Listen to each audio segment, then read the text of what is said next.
maamulka gobolka Saraar kan degmada Caynaba madaxda wasaaradda caafimaadka gobolada bariga Soomaaliland iyo hay'adda Kobi ayaa maanta si wada jir ah u dhagax dhigay isbitaalka Timbid ee magaalada Caynaba ee xarunta gobolka Saraar. munaasabadan lagu dhagax dhigay isbitaalka ayaa waxaa goobjoog ka ahaa isduwaca wasaaradda caafimaadka gobolada bariga Soomaaliland Dr. Cabdi Yaasiin barasaab ku xigeenka gobolka Saraar Ibrahim Jaamac maayir xigeenka degmada Caynaba Bukar Shida Cali isduwaca wasaaradda caafimaadka gobolka Saraar madaxda hay'adda Kobi dhakhaatiirta isbitaalka degmada Caynaba haweenka dhalinyarada iyo marti sharaf kale aad u tiro badan oo kamid ah dadka deegaankaasi. ugu horeyn waxaa munaasabadan ka hadlay maayir ku xigeenka degmada Caynaba Bukar Shida Cali waxaanu si ballaaran ugu mahadnaqay wasaaradda caafimaadka iyo hay'adda Kobi sidoo kale waxa uu tilmaamay in isbitaalkani uu wax weyn ka tiri doono baahiyaha dhanka caafimaadka ee ka jiray deegaanada gobolka Saraar. maayir ku xigeenka degmada Caynaba Bukar Shida Cali sidoo kale waxa uu hay'adda Kobi iyo wasaaradda caafimaadka gobolada bariga Soomaaliland guddoonsi dhulkii laga dhis lahaa dhismahani qaybta caafimaadka iyo hay'adda Kobi oo uu wada gobolka Saraar isbitaalka Timbid oo aynu qabnay baahi badan oo isla ognahay ilaa iyo Garadag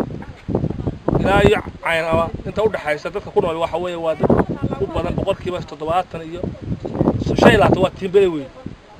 iyo kaliya xanuun marka 100% anagu u baahan isbitaalka Timbid waxaanu halka siinay dhul dhan 40 ilaa 15 Timbid waxaanu guddoonsiinaa isduwaha isbitaalka gobolada bari Cabdi Yaasiin oo guddoonsiinay Kobi dhanka kale iyaguna waxaa munaasabadan hadal ka soo jeediyay barasaab ku xigeenka gobolka Saraar Ibrahim Jaamac isduwaha wasaaradda caafimaadka ee gobolka Saraar qaar ka mid ah dhakhaatiirta isbitaalka guud ee gobolka Saraar haweenka degmada Caynaba iyo dhalinyarada deegaankaasi kuwaas oo si ballaaran ugu mahadnaqay hay'adda Kobi iyo wasaaradda caafimaadka ee gobolada bariga Soomaaliland gaar ahaan isduwaha wasaaradda caafimaadka Cabdi Yaasiin oo ay tilmaameen inuu yahay mas'uul si hagarliye ugu shaqeynaya dadka deegaanada uu mas'uulka ka yahay. sidoo kale isna waxaa munaasabadan hadal ka soo jeediyay Dr. Cabdi Yaasiin isduwaha wasaaradda caafimaadka gobolada bariga Soomaaliland oo tilmaamay in isbitaalkani si weyn wax uga qaban doono dhanka arrimaha caafimaadka gaar ahaan Timbid oo tilmaamay inuu yahay xanuun si aad uga dhex muuqda deegaanada gobolka Saraar. sidoo kale Dr. Cabdi Yaasiin waxa uu si ballaaran ugu mahadnaqay hay'adda Kobi oo tilmaamay inay tahay hay'ad heliyo bala garab taagan wax la qabashada dadka deegaanka. halkana Caynaba wada joognaa inagoo maalin dhaweyd kala tagnay oo aynu campaign-kii xanuunada ka wada galay maanta waxaan u nimeynayno mashruuc qaaxada ah oo Timbid ka hirgelino gobolkan ama magaalada Caynaba waxaana kalifay runtii waxa la ogaaday isbitaalka Burco culayska saaran ee Timbid inuu ugu badan yahay gobolkan aynu joogno iyo waliba kuwa bari naga xiga Sanaag inteeda soke dadka u jiifa maanta Burco jiifa badankoodu waxay ka yimaadaan ama gobolkan Saraar iyo degmada Garadag iyo Ceelafweyn xagga naga xiga waxa dhacda dad badan markay dawada bil ama 2 bilood qaataan ee yara ladnaadaan inay xamil waayaan Burco joogitaankeeda inuu waliba ama kharashka ka go'o ama dadkiisi iska soo qabto oo dawadii ka yimaado halkan yimaadaan dabadna ay halka dawadii ka kala godo u dawa xumaysto marka waxay talada noqotay in halkan looga sameeyo meel uu dawada ku dhamaysto oo uu ka qaado marka halkan baan isla garanay inaga hay'adda Kobi in laga furo xarun yaro TB